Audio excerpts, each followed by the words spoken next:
बोलिए गणेश भगवान की जय, बोलिए चौथ माता की जय हो।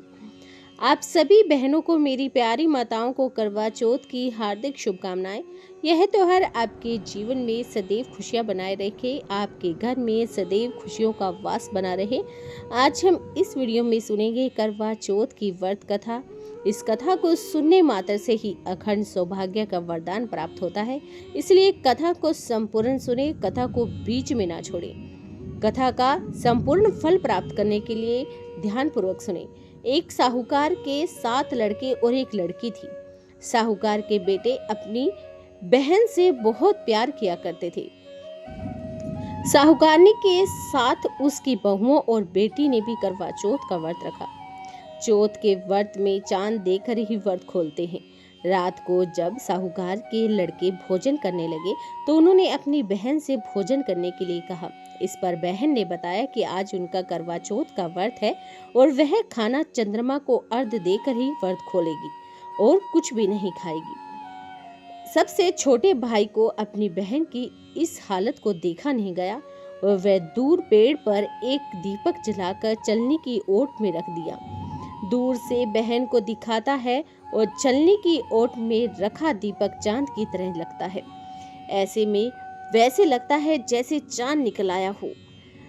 बहन ने अपनी भाभी से कहा कि चंद्रमा निकल आया है, व्रत खोल ले।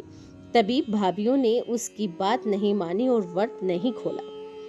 बहन को अपने भाई की चतुराई समझ में नहीं आई और उसे देखकर करवा उसे अर्घ देकर खाना खाने लग गई। जैसे ही वह पहला निवाला मुंह में डालती है तो उसे छींक आ जाती है और दूसरा टुकड़ा डालती है तो उसमें बाल आ जाता है और तीसरा टुकड़ा डालती है तभी उसकी पति की मृत्यु का समाचार मिल जाता है। वह बेहद ही दुखी हो जाती है। उसकी भाभी उसे सच्चाई बताती है कि उसके साथ ऐसा क्यों हुआ है। व्रत गलत तरीके से टूटने के कारण माता उससे नाराज हो गई है। इस पर उसने निश्चय किया कि वह अपने पति का अंतिम संस्कार नहीं करेगी और अपने सतीत्व से उन्हें पुनः जीवन दिलाकर रहेगी। शोकातुर होकर वह अपने पति के शव को लेकर 1 वर्ष तक बैठी रही। उसके ऊपर उगने वाली घास को इकट्ठा करती रही।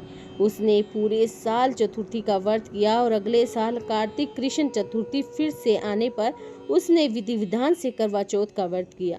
शाम को सुहागिनों से अनुरोध करती है कि यम की सुई लो, प्रिय की सुई दो, मुझे भी अपनी जैसी सुहागिन बना दो।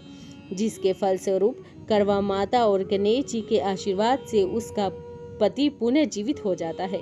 हे गणपति जी महाराज, हे करवा चौथ माता, जैसे आपने उसकी सुनी वैसे सभी की सुनना। बोलिए चौथ माता की जय हो। आइए सुनते हैं करवा चौथ की दूसरी कहानी। करवा देवी अपने पति के साथ तुंगध्वज नदी के पास रहती थी। एक दिन उनके पति नदी में स्नान करने गए। स्नान करने के समय मगरमच्छ ने देवी करवा के पति का पैर पकड़ लिया और वह नदी में खींचने लगा। मदद के लिए अपनी पत्नी को पुकारने लगा। पति की दर्द भरी आवाज सुनकर करवा दौड़ी दौड़ी नदी के पास पहुंची। पति की रक्षा के लिए करवा ने तुरंत एक धागा लेकर मगरमच्छ को एक पेड़ से बांध दिया। करवा के सतीत्व के कारण मगरमच्छ एक कच्चे धागे में बंद कर रह गया और वह थोड़ा भी हिल नहीं पा रहा था। लेकिन अभी भी करवा के पति और मगरमच्छ दोनों के प्राण संकट में फंसे हुए थे। तब करवा ने यमराज को पुकारा और अपने पति के लिए जीवन दान देने और मगरमच्छ को मृत्यु दंड देने की प्रार्थना की। करवा के कहने पर यमराज पधारे और उन्होंने कहा कि मैं ऐसा नहीं कर सकता, क्योंकि अभी मगरमच्छ की आयु शेष है और तुम्हारे पति की आयु अब पूरी हो चुकी है। इस बात पर करवा को क्रोध आ गया और वो बोली, यदि आप ऐसा नहीं करेंगे तो मैं आपको श्राप दे दूंगी। करवा के क्रोध को देखकर यमराज ने मगरमच्छ को यमलोक भेज दिया और करवा के पति को जीवन दान दे दिया। कहते हैं कि करवा चौथ के व्रत में सुहागिन महिलाएं करवा चौथ से यही प्रार्थना करती हैं कि हे करवा माता, जैसे आपने अपने पति को बचाया वैसे ही हमारे भी सुहाग की रक्षा करना।